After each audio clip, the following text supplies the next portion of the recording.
Continuando a nossa reflexão sobre charge, as charges são um modo de fazer leitura crítica, um modo de olhar a realidade de uma maneira até dinâmica, visual, que usa de várias características. Na primeira charge eu citei as várias características que ela apresenta no seu modo de leitura. E cada vídeo agora sobre alguma das charges que irei refletir aqui, contemplar, vou pontuar um desses aspectos, né? Dessas características de leitura da charge.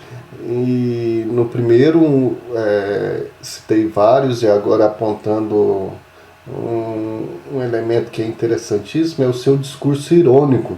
Lembrando que na ironia socrática a gente percebia e percebe uma desconstrução daquilo que está pronto, né? Para mostrar que aquilo ali é um princípio da ignorância, que precisa ser refeito, estar aberto, né? A sempre aprender. O Sócrates agia de ironia, não nesse sentido que a gente sempre olha no senso comum agora, como se fosse algo de desprezar, mas é um desprezar filosófico, no sentido de desconstruir, né, aquilo que aqueles doutores ou as pessoas que se diziam sábias falavam de uma maneira de não precisar aprender. O discurso irônico da charge é esse discurso crítico, realmente de desconstruir aquilo que é espetáculo, que é falso, espetáculo no sentido de aparências apenas. Então há uma busca do desvelar, né, da verdadeira aletheia, descortinar, tirar aquilo que é oculto. E esse discurso é importantíssimo para a gente até refletir sobre vários elementos da realidade. Então aqui nessa charge, que a charge não está atrelada a essas frases eu que coloquei aqui, uma fazendo relação com aquela que é um ditado antigo, né?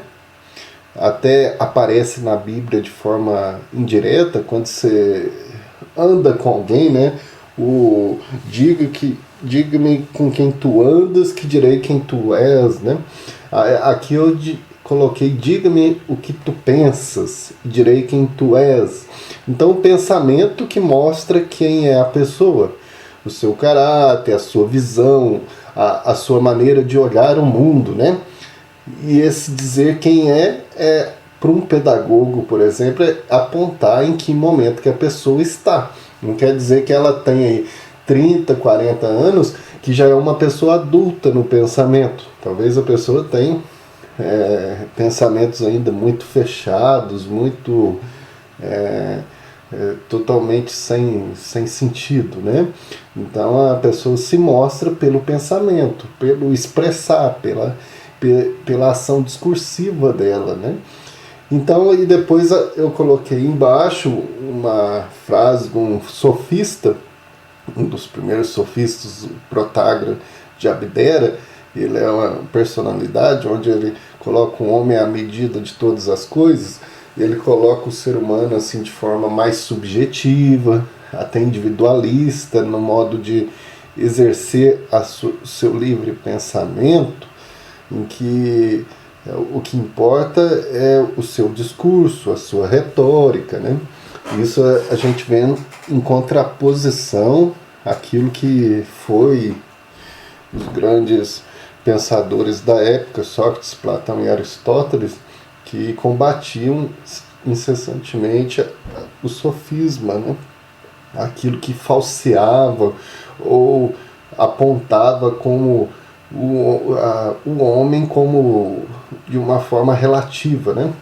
Então é importante a gente perceber que nessa charge faz, igual eu disse, sempre nós, igual eu disse na primeira charge, no primeiro vídeo que nós fizemos, é sempre importante observar os detalhes, né? Quais detalhes que nós temos aqui? Nós temos um fundo escuro, né? Que nós poderemos dizer que é a realidade perversa, obscura, a nossa realidade nua e crua, né?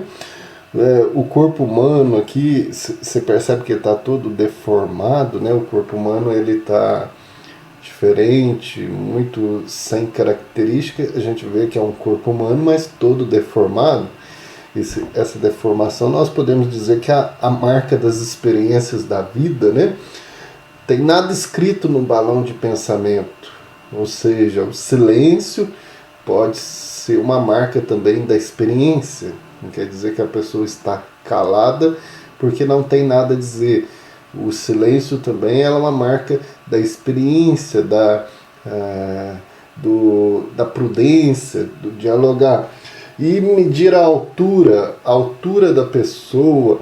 A altura dela não é a altura apenas física, medir em que altura, em que patamar essa pessoa está, em contraposição àquilo que hoje nós percebemos muito forte na sociedade. A pessoa é medida pelo que ela tem, né? Então o sujeito que aparece bem vestido, com a caminhonete, um carro, portando de bens, então ela é considerada. E mesmo dizendo todas as besteiras que diz, não tem nada no pensamento. Aqui há uma crítica sobre isso, de que a pessoa é medida por aquilo que ela pensa. Aquilo que ela pensa não é simplesmente uma quantidade de palavras, de conhecimento, não. A pessoa, ela sempre é posicionada naquilo que ela tem de visão de mundo. Pensamento é visão de mundo, é análise, elementos que condiz aí com o conhecimento da experiência da vida, né? Então tudo é incluso aí ao medir a pessoa, e não só pelo ter, pelo poder, né? Então basicamente nós somos aquilo que pensamos e refletimos. Hoje nós temos muito aí presente uma pós-verdade, né? As pessoas, mesmo sabendo que aquilo é uma fake news, é uma coisa que vai prejudicar a sociedade, mas ela é convicta. A convicção fala mais.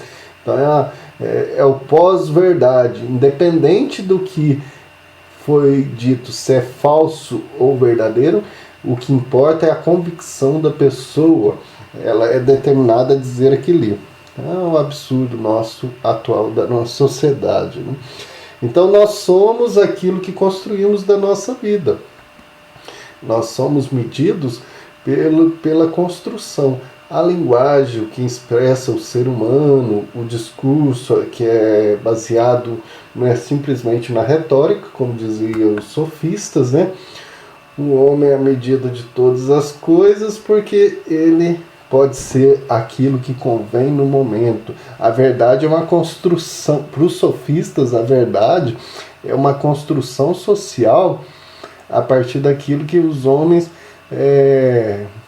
eles conciliam através deles. Se eles disserem que preto é branco e branco é preto, então aquilo vai ser a verdade. Então nós percebemos hoje nessa pós-verdade que essa convenção humana é quem grita mais alto, né? E por interesses, por situações de violência constituída já. Então é preciso perceber que a filosofia, ela desconstrói esses elementos não para apontar um idealismo, né? Mas para fazer essa arte que é própria da filosofia, a busca, como diriam os gregos, da aletheia, né? O desvelar, tirar esse véu, o que está oculto, e mostrar. Então o homem, ele é aquilo que ele é pelo seu pensamento, porque o pensamento dele diz quem ele é pela sua visão de mundo. Então diz quem ele é pelo estágio que ele está, e que ele precisa amadurecer, que ele precisa desconstruir.